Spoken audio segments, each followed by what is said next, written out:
passionate income is now you've built a business around stuff that you would do for free. And that's what you're making money off of. Hello and welcome to Pillars of Wealth Creation, where we talk about creating financial success with a special focus on business and real estate.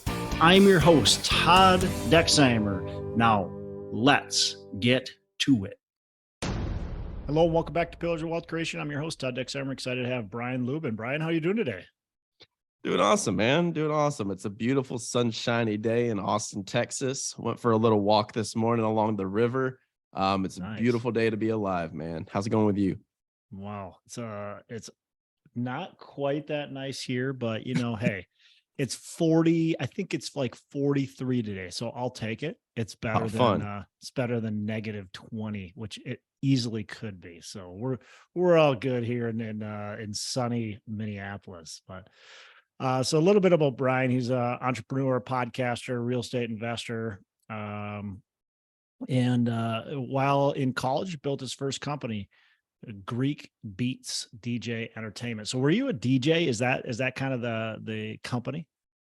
Yeah, that's what first started. Like whenever I was in college, that's how I paid for college, was doing that. It was my first dip of the toe into entrepreneurship.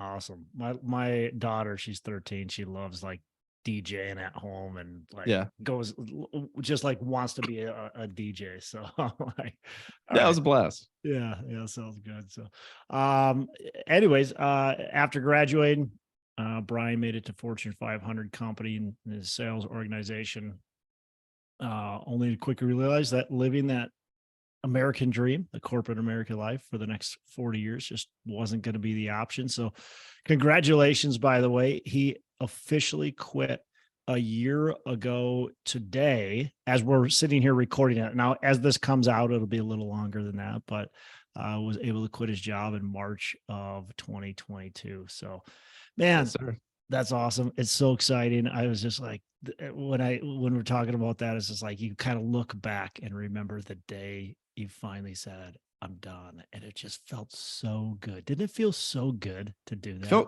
It felt good, but it also felt awkward at the same time because you expect like fireworks and like a 4-piece symphony orchestra to like start playing music in the background. Happen for you? No, I'm so sorry. Like I missed the calendar invite. So like for me, I remember walking out of my boss's office and it was just very uneventful. It was just one of those Wednesdays where we were meeting in our weekly debrief and I was about to take his job and he was about to get promoted and I was the next in line. And I just said, he's talking about, hey, you need to do this. You're not making this call. You're not making this call. And I said, Mark, I'm done. I can't do this. Like, it's better for you to go ahead and find somebody to replace. I'm about to hop on a flight in July and go travel around the world. I was originally going to plan to draw this out for as long as I could until then, but out of respect for you, he was a good guy. It was a good company. I didn't want to screw them over. I wasn't trying to run away or escape. It was just time to part ways. And so I just said, hey, let's go ahead and call it.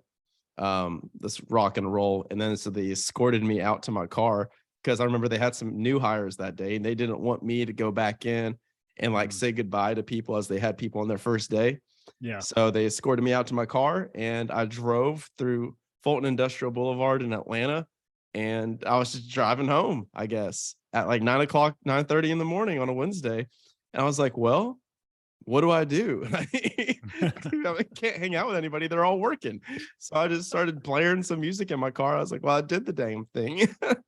And so, that's how it works sometimes.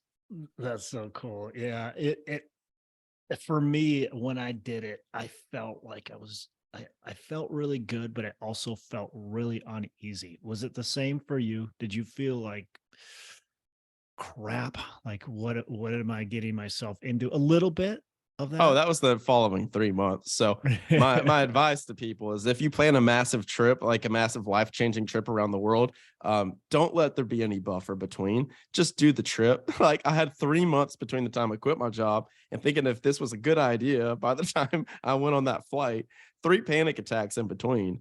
Not too fun. But we pulled it through, and hopefully we can give some advice today for people not having to go through the same thing. We can be the guinea pigs. Yeah, I want to talk a little bit about like that decision-making process, because that's a challenge in itself. You were making some pretty good money, I'm assuming. Mhm. And so you're making good money, you've got this career, you've got an opportunity to step up, right? Get to the next level. I mean, you're literally ready to take over your boss's job, who's going to the next level as well. So you're climbing the corporate ladder, and you're like, you know what? I'm done. Yeah. But how did you know? How did you know you were done? I looked at my boss's boss. And so I was doing shadowing, like in corporate America, like you do like shadowing of the next person up, and they're like your mentor within the company. So you can kind of see what a day in the life is, and they're kind of walking you through the intricacies of it. And I was touring my VP, and they were slotting me to be the next VP of sales at the Southeast in a couple of um, years. So I was planning for 2 years. I was going to be the VP. So for people listening, I worked for a Fortune 500 B2B enterprise sales company in Atlanta, Georgia. I made it to the top. I was number 8 out of 5,079. I had a whole trophy case full of awards. And that was the mountaintop that I made it to. You know, they just said I was the rep of the year, rookie of the year, top of the company. And so I did everything I ever wanted. And then you get promoted and promoted and promoted until I looked at that guy. I said, that's not a guy I want to be. And I was like, this guy's out of shape. He's on his third marriage, not seeing his daughters grow up. He's flying around the country, just doing glorified PowerPoint presentations. That is not a life I want to live, especially for maybe $100,000 extra in stock options that vest after 3 to 5 years, right? Which that's how they keep you in. And so that's an exercise I always recommend people do, is look at your boss's boss. And if that's not somebody you aspire to be through 5 years of kick and tail, it's time to exit, or at least try to plan your escape. Yeah. So to take me through, like, okay, that's not who I want to be. That's not where I want to go. So now what were you doing, or what did you start to do to make that a possibility, to make that a reality? Yeah, so there's a couple of process stages to the process that I've kind of worked through, because now my entire job is helping other people leave their jobs. So I had to create some type of system and framework around it. So the best shot that I had at it, that I've seen to be repeatable, now that I've had a couple of dozen people do the same thing, is kind of this 4-step framework that I've used. So the first step of the framework is I tell people you got to slow down before you speed up. And that's advice that I'm still trying to take myself through my entrepreneurial journey. And it's figure out where the hell do you want to go before you start mashing the gas. So yeah, so say you figure out your passive income number, in GoBundance we call it, our freedom number. Like what number do you need, like, to be 100%er, to have 100% of your income covered by your passive income, quote unquote, which we all know is degrees of passivity, right? There's not Right. too much 100% passive income. So you get your income covered. Now what? Like, what does a day look like? Like, what are you actually doing with your time? What's your vision for what that life looks like? And so I created my vision, which was I wanted to go travel. I wanted to travel around the world. That was one of my life's dreams. I was from a small town in Georgia, and it was just like when I was a kid growing up, I went to like maybe one vacation to Florida one time, right? So I'd never barely been anywhere exotic, and I wanted to see the world. So all of my decisions were based off of that vision of I want to travel full time. So that means that I can't have too much that's grounded with where I'm at. So I tell people, start with your vision, put it 3 years in the future, write it in present tense, and say, hey, like, this is what I want a day in my life to look like. Here's what my business looks like. Here's what everything looks like. And you can write out and try not to limit yourself, try to stretch and do it if anything was possible. And then that's your benchmark. That's what you're aiming towards. So when I did that, that's what I decided was I wanted to go do the travel thing. And that was a year and a half before leaving that position. And then the next step is doing the unsexy stuff. I feel like you have to earn the right to follow your passions. I don't feel like it's something that you can just, jump into. You have to do the unsexy stuff first to build a really solid financial foundation to build on top of. And the stronger the foundation, the higher the skyscraper can be, right? So for me, I did it just through single family real estate. Very sexy, very unsexy, very boring. I just had 4 properties over in Atlanta, Georgia, North Atlanta, and the suburbs and appreciating markets. I did what's called the house hack strategy. I bought them owner occupant, conventional financing, 3 to 5% down, lived in one part, rented the other rooms out. So I had no expenses because I had my car in cash. Remember, I had the DJ company, so I paid off my college, and all the rest of the now my housing is covered because I live in one part. I'm paying a $1,600 mortgage, and I've got 3 other tenants that are paying me cash flow while I'm already there. So long story short, I had a couple of those properties. Those ended up printing out about $4,000 net between all of them after expenses being fully booked out, PITI, CapEx, maintenance, repairs, all of that you have to put on the top. And so I was making $250,000 a year in my sales job. So most people, how they go about this is they say, how do I generate $250,000 of passive income? Well, that's effing difficult, and anybody that says it's not is lying to you. That's a lot of work. You have to really swing for the fences to create that. And you can, maybe you can do it faster if you're with peers like mentors that are doing larger deals, and maybe you're JVing with them. But that's a tall tale to kind of take on. And so a coach posed a question to me that I thought was really, really beneficial because I never thought about things this way. And he said, he was like, okay, so you're talking about this passive income. He's like, why does it necessarily need to be passive? He's like, I feel like you're the type of person that would want to work. And I said, okay, that's true. He goes, now that you have all your time back after leaving this job, you're going to want to do something. And he goes, and you're in enterprise B2B sales. He's like, so you're going to do something. I was like, okay, that's true. And he's like, yeah. So instead of asking how to generate passive income, how do we generate income that you can do that's remote and scalable instead, and change the format and change the focus? So that's what was created my whole concept of passionate income. So I think you have captive income, which is your money that's attached to your time, and you go work a 40-hour week. Maybe you get overtime, sales, bonus, commission. That's all tied to your captive income. Passive income is money that's not tied to your time anymore. So now you make it while you're laying on the couch, while you're sleeping, the money comes in. Passionate income is now you've built a business around stuff that you would do for free, and that's what you're making money off of. So just put a pin in all of this. $4,000 coming in from the unsexy real estate. I thought I was going to do this through multifamily, and that's how I was going to exit through $25,000 a month. What I ended up doing instead was creating a podcast, which is my show, Action Academy, which we do 5 days a week. And because we do so many episodes, and so much volume, the advertising value of that is greater because it's just more frequency, more content, more advertising spots. So I did the CPA model of advertising, which is cost per affiliate.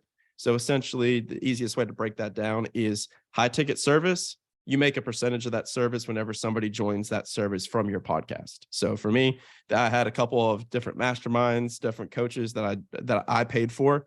And so I would recommend those to the show. A bunch of people would sign up, a couple dozen each month, and I'd get a cut. So all of a sudden I look up one day and I said, holy shit, we did it. Coach, we did it. We got like $30,000 coming in this month. Holy crap, we figured it out. And I can do this while I'm traveling. And so that's what ended up allowing me to save up a 6-month emergency fund cash cushion. And so that I wouldn't be in scarcity in case everything went up in flames. I knew that I had a 6-month runway to figure things out. And then that's when I was able to pull the trigger. And the irony is I had about, listening to me for you guys listening, it's like I had it about as figured out as you could have it figured out. And it's still terrifying. Yeah, so you're not going to escape that. So I'll take a pause there, man.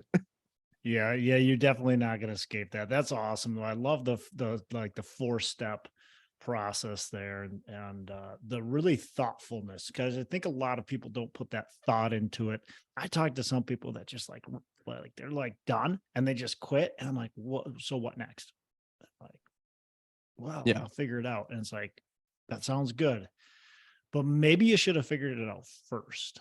Absolutely. Now, for me, it was fairly easy. I wasn't making $250,000 a year. In fact, I was making just over $25,000 a year. I was making like $30,000. So he can pop that out. Yeah, he can pop that real quick. So it wasn't that hard. So that $4,000 of passive income that you're talking about, like that did pay for my, but man, I love the passion income too, because it's true. What are you going to do? Are you really just going to quit your job? Especially, you're young, like you're really going to quit your job and just be done? Like that doesn't sound that doesn't sound fun, at least for me. I don't think most people would really enjoy that. So you got to figure out something that you're going to want to do. And I love that you took your, hey, this is what I want to go travel. Like I want to Mhm. have that freedom. So you said, what can I do While I that travel. still, yeah, that still allows me to have that freedom, right? Yeah. And you created this podcast that now you can create income off of. And then of course you've got your real estate too. Like you Mhm. said, it's passive, but nothing's passive completely. Correct. So you have to spend some time on that as well. Traveling the world, was it worth it? And what did you like? What did you learn? No, terrible experience. Wouldn't recommend it. Of course it was worth it, man. What the hell? Yeah, it was fantastic. It was a great experience. What I learned, so first off, for people listening, I hopped on a one-way flight. I did dang near everything that I could to bankrupt myself. Okay. That's why I made the joke I posted today. I'm like 365 days job free, right? Self-employed out of corporate America. And I'm still not bankrupt. I did something right. Because like it's one thing to just quit your job. You're like, okay, now I'm gonna buckle down, hunker down, and figure out how the heck to make things work. I was like, I'm gonna go spend more money than I've ever spent. Yep. And so it traveled around the world. I lived in Mykonos, Santorini, Crete for the month of July. I lived in Greece. Then we went to Barcelona, traveled all around Europe for 3 months. Then I spent a couple of months in Latin America, lived a couple months in Brazil. Then I finished it out with a very, very cheap place called Singapore, the most expensive country in the world. So it was a blast. I lived my bucket list.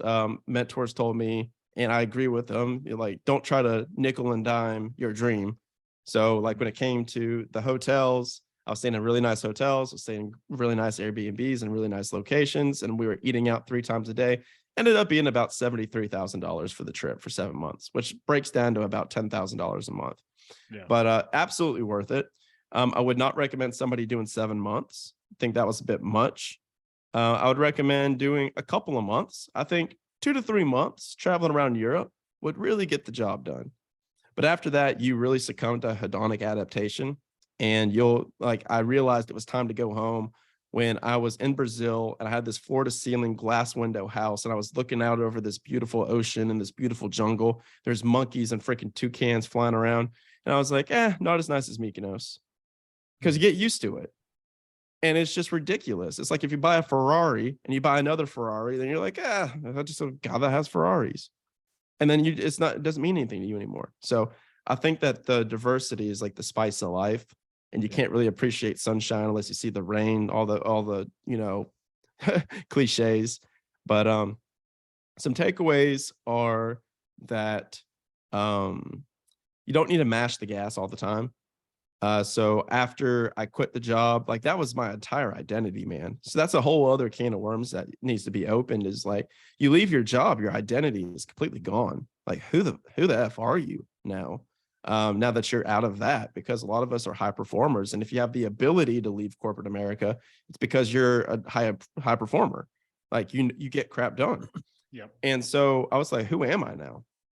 And so I was trying to force an answer to that, and that doesn't work. Answers don't come through force. Answers come through rest and flow and relaxation. So it's 2 different periods that you're supposed to navigate through life. But in American culture, we just use one of them, and that's navigation versus acceleration. So in America, we just mash the gas on the car and just expect to continue to go until all of a sudden the engine burns out and we can't go anymore. And so that's us as people. That's where you get divorced. That's where you get cancer. That's where you get sick. That's where you get burned out. That's where you get depressed, anxiety. Sound familiar to America? Pretty familiar. So what we're supposed to do is we're supposed to mash the gas when we've got a very clear target. Then we get the target. Then you're supposed to transition into the next period, which is navigation. That's where you take time to take your foot off the gas, relax, flow, take some time to think about what's next. And then when that comes to you, that's when it's time to go back. So a good example of this is like a cheetah in the wild. It's not sprinting 24/7. Most of the time it's spent just kind of stalking its prey and looking out in the bush. And then as soon as it sees the prey, it's gone. So that's a big takeaway is I had to go through 4 months of navigation, just being okay, not knowing what the hell I was going to do next, to figure out what I was going to do next. And by the time I got clear with just being okay with sitting on it, then that's when it came to me. And you don't need to travel to Greece for this, ladies and gentlemen. You can just go out. I would recommend getting in nature, but even just going and hiking in the woods or climbing a mountain or going down a river, that'll do it. Yeah, love it. So the podcast, you've got a pretty successful podcast. Talk me through building that podcast audience and how you started well, you kind of mentioned already how you've monetized it. So maybe just kind of building, how did you create a successful podcast in a pretty short period of time? Oh, that's a whole other episode, buddy. Oh man, that's all I think about. So advice I would give for people when it comes to like branding and podcasting in general is start with very specific avatars and like really speak to those people. So the two people I speak to are the entrepreneur and the early entrepreneur. So the entrepreneur is that corporate guy. That's me 3 years ago, hustling and grinding, reading the sales books, making it to the top. And maybe they have a couple of properties, but they're trying to figure out how to escape the rat race, right? And get their freedom so they can do what they want, when they want, with who they want. And the other person I talk to is that person that's a new entrepreneur, which is like kind of the process of going through right now, right? Where it's maybe that person in the 1 to 6 million range of revenue annual, and their business is running them. They're not running their business. So they heard about all this stuff about entrepreneurship and they traded a 40-hour work week for a 90-hour work week. Congratulations, you're an entrepreneur. You did it. Right? So I talked to both of those people equally because they're both looking for the same thing, freedom.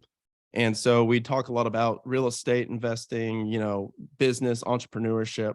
My goal for the show is to get investors to more so identify as entrepreneurs that dabble in real estate as opposed to real estate investors that dabble in entrepreneurship. So I focused on addressing those problems really specifically. What would you say the difference is between those with two? What you just said, the real estate investor focusing on being a real estate investor dabbling in business versus yeah that's the difference between GoBundance, Elite, and Champions, I think, because I've dang near interviewed all of them. So it's so for people listening, for context, the GoBundance Elite is 1 to 10 million and Champions is 10 million and above. So I talked to a lot of guys. My average show guest is between 5 and 50 million. So most of them are 10 million and above. And so what I've noticed is over and over and over again, it's the people that understand how business works and how the game works of business. And they really focus on things like hiring, inspiring, delegation, automation, org chart, systems, and process. Those guys tend to win in the long run, as opposed to a lot of people are independently wealthy and maybe make it to their first million or first 5 million by being a good investor. So they can analyze numbers on a spreadsheet, buy a property for below market value, do the repairs to get it, the ARV higher, make a profit. And so maybe they have like a flipping company, a wholesaling company, an investing company, but they're just really they view it as an investment. So they're like, how do I get to 10 million? Oh, I'm going to get 10 million more in equity by buying these properties. But it's like, as soon as you figure out the business side of it more and understand leverage and scale and systems, then that's where you actually earn the freedom part of it. Because one of my buddies, Vince Gethings, who you may know, he's, in the 7 million range, and he's got a very successful multifamily company, or so he thought. And, it's not a dig on Vince. He's a freaking rock star. Like, I had him on my podcast, but he has this organization that's churning away, and he's got a flipping company, a construction company, all these vertically integrated. He goes to Costa Rica with his family for a month. Everything falls apart. His assistant quits, all this different stuff falls apart, deals start falling, and he has to cut his trip short to go home. So it's like, I'm careful to build a business to where I can continue to go travel if I want to, right? And then that just takes a whole different skill set. So that's what I mean by that, is having like building a business that invests in real estate instead of just being like, I'm an investor that, okay, fine, I'll put my business owner hat on. So that's what I'm transitioning into as well right now. So the idea behind this show was that there are so many real estate investors out there that they focus on just doing a deal. They focus on the next deal, and that's it. And they don't focus on building a business. And I'm like, Yeah. these people got to start building a business. They can't just focus on doing real estate. So I love that you said that. So that's exact 100%. Especially the flippers. And I was one of them. I was a flipper, and I was focused, and even in my transition, I was solely focused on the next deal. How do I get that next deal done? How do I get the next deal done? And it was just about doing deals. It wasn't about building a company that was scalable, that was efficient, that could, like you said, could run without me. I went to Europe for 3 weeks, and that was like the most painful time to be gone, because ironically, right? Yeah, because I'm like, everything's going to fall apart. I can't be here this long. So I'm stressed the entire time. I had a good time, but not the way I should have been, because I was just so nervous about everything happening at home. I'm like, I can't keep doing this. I know it's a weird dichotomy, right? And it's just like, so that's been my whole like MO, is trying to figure out, how do I build this from the beginning as something that I can do that churns and burns without me. So I've had a lot of cool conversations on my podcast too, with different guys like John Warlow, who authored Built to Sell. Like talking to guys like that, where it's like, when you're starting your company, you want to build it with the end in mind. To where it's like, how can I bake this to where, like, even when I'm doing my P&L, I just did my P&L like a couple hours ago with my bookkeeper and my team, and we're already allotting like my salary for my replacement in the P&L, like in our forecasting. Love that. So we're already planning for stuff like this, even though I have no intention of leaving. We're already planning for that in the book, in the business. And also, when it comes to the context that you were just talking about with the flipping revenue, that's one-time revenue. So when the party stops, like the machine stops churning. So it's just like another cool takeaway from John when I had him on my show was he was teaching about the concepts of one-off revenue versus recurring revenue. And he was saying that how like an HVAC company will get like valued at like a 2 to 3x higher multiple at exit for their recurring revenue as opposed to their one-off revenue. So he's like, maybe they'll get valued at 75 cents on the dollar for every dollar of one-off revenue, but they'll get valued at $3 for every dollar of recurring. Yeah. So the value of having those contracts in place. Exactly. Right? Yeah. So that's what changed my entire business model for what I'm doing right now is I started jumping into the online course space when I was in Brazil. And that's when I was exiting that period of navigation. And I had the download. I said, oh, I want to help other people do this, right? That's my whole jam. And so that's my entire business now. And so I was like, I'm going to do the online course thing. That's what I'm going to do. But then I did that for 2 months and I was like, wait, hold on a second. So if I stop marketing this online course, like it just won't sell anymore. So like, it's the same thing as flipping. I was like, somebody buys it and they're like, oh, this is cool. And then what?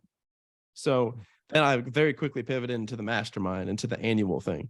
So now that's what I do. I scrapped that and I made it all into a mastermind of people that are leaving. So that's been a whole, and it's way more valuable, man, because like there's, at the end of the day, and guys that are listening to this, like there's not, I run an entrepreneurship podcast. There is not a podcast, a book, anything that you can read or any piece of content that you can consume that's going to do it for you. Yeah. Like, honestly, if I were to do one resource and like one resource alone, I would say find the mentor. That's what I would say. Pay them whatever money they ask for, because that's going to be the thing that gets you across the finish line. Yeah. All that other stuff's good. All that other stuff's great supplemental, great to begin with, great to continue with. But yeah, that the mentor 100%. I mean, that I couldn't agree more with that. And the way you set your podcast up too is that reoccurring revenue. And now these are evergreen episodes. So as long as that affiliate is still in business, you could have somebody listen to your episode from 2 years ago. They could listen to that episode and they could sign up with that person, and you all of a sudden you get more money coming in the door. Correct. That's a beautiful thing. Gotta love that. Yeah. Man, Brian, I got a couple other questions I want to ask you, and then give you some opportunity to finish up here. So, what are some daily habits? Whether it's morning, afternoon, before bed, doesn't matter. What are some daily habits that are key to your success? Oh man, y'all are gonna get so annoyed by my answers. For me and my business, I have three things that I focus on. So I have three C's that I spend my week focusing on. That's content, community, and capital. That's it. So that means I'm either making content, I'm either working on my community, or I'm focused on doing sales and marketing for my community, which is the capital part, like making sure that top line revenue is coming in the door. That's me. And so for me, like my lead measure habits, so you have lead measure, lag measure. So my lead measure, my actionable habits are every single day I'm in the gym, every day, like clockwork. That's just something that's just automatic for me. I'm normally making 2 to 3 videos for social media, normally like short form videos, like 60 seconds or less. So I do 3 to 5 of those. I'll do a podcast every day.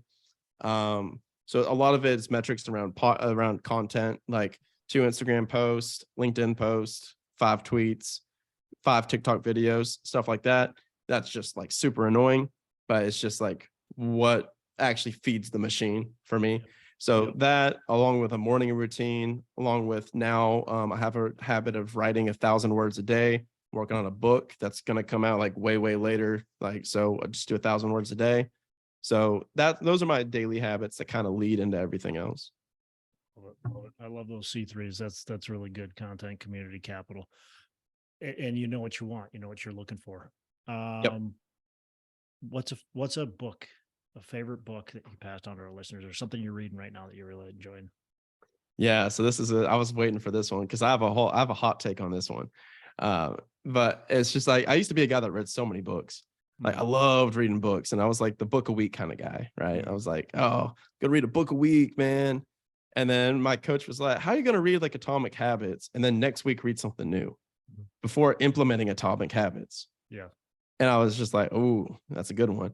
Yeah. And then another, it's like, so that leads to my hot take, which is I think a lot of people read business books too early before they're actually in business, because now, like, that was me. I remember reading Profit First, which is my answer. I remember reading Profit First before I had a business, but I was just like, oh, this is a great business book. Oh, fantastic business book. I would highly recommend this to people before I had a business, before I was running payroll. Yeah. And now I'm like, now that I'm running payroll and I'm running a business and gross revenue, net revenue, all this different stuff, I'm like, oh my God, I'm rereading it. I'm like, this is the Bible. Like, I love this. So that's going to be my answer for that one. But it's just funny thinking back, it's just perspective now, like thinking back to all the business books I was reading before I was actually doing it. Same thing with cash flow quadrants. You're like, oh, self-employed, business owner, investor, employee. And you don't think that you're like the self-employed one. You think you're the business owner until you reread it when you have the business. And you're like, no, I'm self-employed, baby. I'm the one grinding.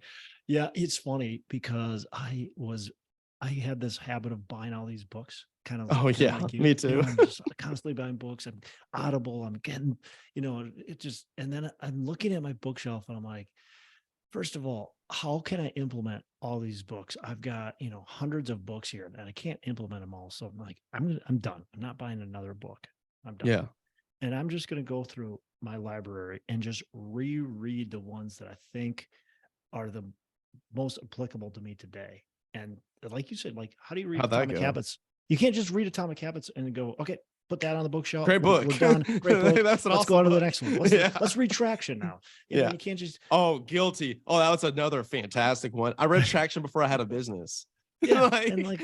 That's adorable. You can't implement Traction if you don't have a business, and in a business in the right spot too.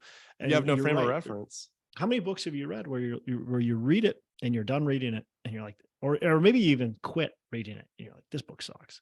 And then you read it maybe 6 years later or whatever it is, like years later, and you're like, this is the best book I've ever read it, because it applies to you today. It didn't apply to you back then. I'll tell you, man, the only book so Atomic Habits is one of my favorite books, but I think 80% of it could be cut out. Yeah. I think 80% of it can be cut out, because it's like the first couple of chapters, you're like, all right, this is the best thing I've ever heard. And then it's like case studies. I'm like, oh, I get it. Yeah. I get your point. You got me. You sold me already. All right, Brian, last question. What are your 3 pillars of wealth creation? 3 pillars of wealth creation. I'll answer in a couple different ways. So my first pillar of wealth creation is a framework that I learned from David Osborne, who is one of the founders of GoBundance. It's worth over $160 million. And that is the framework of I do, we do, they do. And I think that is the way to build businesses and wealth. That's I do it really good. And then we do it really good together. And then they do it really good without me. That's the process that every business and every asset should follow. So if you buy a single family house, maybe you buy the house, then maybe you manage it with the team, with the property manager, and then you have somebody else manage it. To that point, the second one is also a quote from David, which is plant seeds, manage orchards, which is every single seed that you plant is a new business. It's a new investment property, new maybe business that you acquire, like a laundromat, self-storage facility, whatever have you, or maybe a distressed debt fund. And each one of these is like in the beginning, like the business is a sapling that needs to be protected, which is my business right now. It's like a little baby. If I don't pay a lot of attention to it, it doesn't have legs to be on its own. So you have to watch it and watch over it to make sure that it becomes strong and resilient on its own. And then you can move on to the next thing, plant more seeds. So then once you have a couple of trees that are standing on their own, then you hire somebody else to manage the orchard. And then that's how you can be able to move on to the next thing. So I do, we do, they do, plant seeds, manage orchards. And the last thing I would say is to actively condense decades into days. And that is through mentorship. Stop trying to be the expert at everything and instead focus on figuring out who, not how. And once you figure that out, then the world becomes your oyster because, for instance, Facebook ads for me, that was something I was going to spend 10,000 hours learning until I realized there was another guy that I knew that already put his 10,000 hours in, and I could just pay him 30,000 a year to run my Facebook ads. And so I'm like, okay, yeah, it's a, bottom line expense, but I more so view it as an investment because what's my 10,000 hours of my time worth? Right. So then he can come in as the expert. I leverage that. And then I'm able to grow my business with his expertise, and two brains are better than one. So, and you're making way more than $30,000 on that investment. Correct. Yeah. Love it. Those are good. Any last thoughts before we part ways here? Man, at the end of the day, I just want everyone to just do the freaking work of figuring out what they actually want. Because I know too many rich people. I talk to rich people all the time. Like I said, every single day I'm talking to people that are 5 million and above, 5 to 50 million, couple 100 million, couple billionaires I'm buddies with. And there's very few people even at that level that could tell you just what they want, So be the guy, be the girl that somebody's walking down the street and they say, hey, what do you want? If I can make any of your dreams come true, have an answer. Because the faster and the clearer that you are with that, the faster that you're going to get it, because you'll know what to say yes to and what to say no to. Because at the end of the day, strategy is just a set of self-imposed constraints that we put on decision making. So you can't have strategy until you figure out what the end destination is. And for me, I'm not going to do real estate right now because I know I want to continue traveling around the world and I don't want to be tied to any property or managing any of that. That's just not my thing right now. So all I'm focused on is media and content. For the time being, next year I'll start investing in real estate again. So I would say just know what you want, do the work, slow down before you speed up. You got a trip planned? I think I'm going to go to Colombia in a couple of months, but I want to make sure profit first. I want to lead with revenue there. I want to make sure that it's earned. That's a whole other can of worms, man. I'm like, so you're telling me that this money coming in isn't just mine anymore? It's like, what? Yeah. Telling me that I can only take a percentage of this? I was like, I thought this was my business, man. I thought I just made money. So everyone's take home pay is full of crap. Everyone's so full of crap, dude. I'm like, I've got $50,000 coming in January. I'm like, wait, I'm not taking home 50,000. Right. Yeah. So that was a learning lesson. I sure spent like I was. That's my favorite business line is my revenue. Yeah, sure. Great. That's your revenue, but what are your expenses? Yeah, great take home, but yeah. Oh my God. Cool. Well, Brian, man, this has been fantastic. A lot of energy. I love your 4 steps there that you talked about. I love the the capital content community.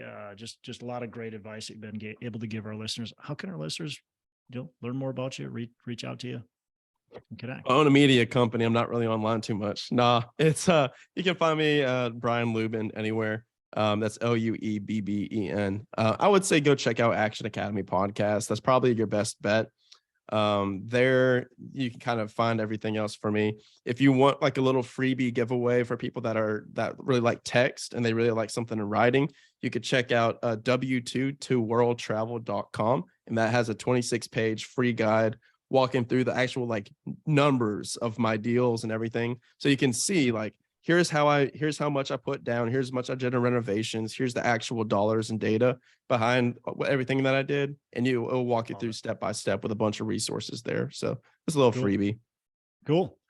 Brian, again, really appreciate it. Thanks so much. And you have a fantastic rest of the day. Thanks, buddy. Thanks for having me. Talk soon. Hey, thanks so much for listening. I appreciate you being a loyal listener.